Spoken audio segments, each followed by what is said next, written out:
One of Arrma's coolest cars is actually out here with me today. The Arrma Mojave is not meant to do anything what we are going to be doing today. I think it's going to be kind of interesting. Let's hop into it.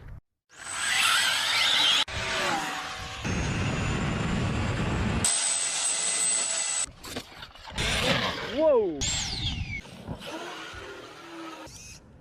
So this is overkill. Now you guys might see, oh, look at that piece of carbon fiber right in the front. Really just to prevent air from going inside the cabin inside there. Now there isn't anything on the sides. You guys can see it's open. My goal for this was to break 100 miles an hour without doing that much modifications to the body, because I really enjoy that kind of challenge and we're trying to break 100 miles an hour. And nowadays with these power systems, it is definitely easy to do so. Now if you guys can notice the stance that I have the body and just how the suspension is set up, you can see how it's kind of in like a slope. So as air comes this way, it's going to want to push down here, giving it downforce. Now as for the rear, there is no downforce. Air's just going to escape over here.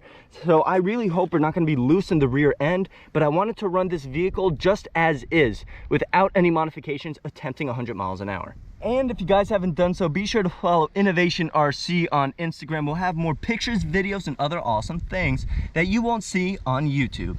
Definitely do that. Now we're gonna pop the hood and you guys are gonna see what's in. Now, of course, if you guys watched the previous video, you guys probably noticed the same exact ESC and motor combo that we had in Overkill when we were bashing.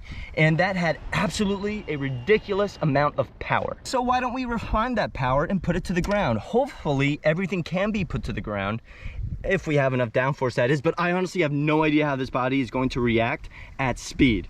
I am really excited for this one. So that's a 2028 1100 kV from Castle Creations. It's got a lot of power, so we have a big gear on that. And the reason why we have a big gear on this is because we're running 6S. I don't even want to touch 8S yet because I was only running 4S in the previous video and it was already uncontrollable. Now, as for the rear suspension, I wanted it to stay up, and you guys can see that there are some limiters in the back, and I also have a different set of springs.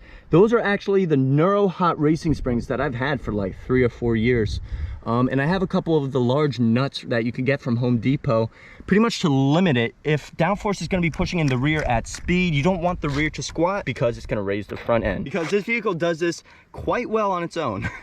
And of course we have an XLX2 ESC from Castle. You can never go wrong with one of these. It stays cool all the time. I just can't beat it up. Now as for the battery that we're going to be running for the main runs today, we are going to be running a CNHL 6000 milliamp 6S battery. I really hope it could deliver the amount of amps with the gearing that I have set up. Now what I want to do, I actually want to get some practice in with Overkill. This isn't supposed to be a speed car, and I just want to get some practice in just to really see how this guy performs, and we'll make minor adjustments along the way. So if all goes well, we will definitely gear up for more or drop the ratio and run it on 8S. I'm honestly scared to even run 8S. It's honestly a pointless voltage as of now. So I guess we'll see how well it does today. All right, now we are running our 6S battery. We're gonna see how well Overkill can do.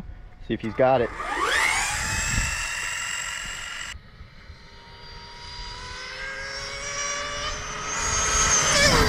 Whoa! Could not keep it on the road.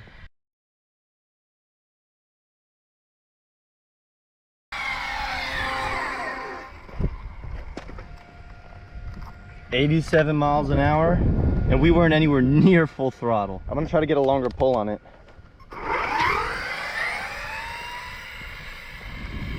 Here we come.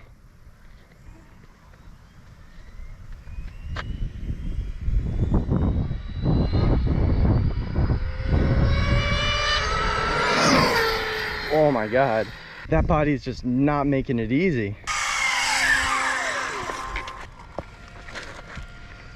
And there we go, we broke 90 miles an hour.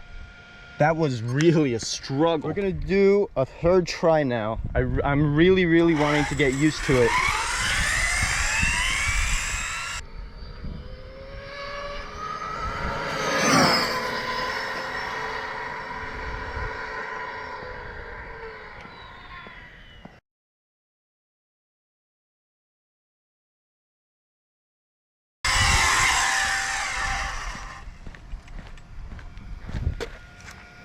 Wow, even closer.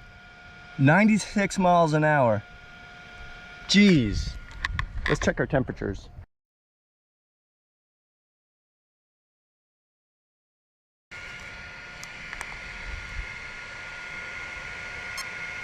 Motor's only about 105, might be like 110, 115 inside of the can, which isn't bad. ESC. ESC is colder than it.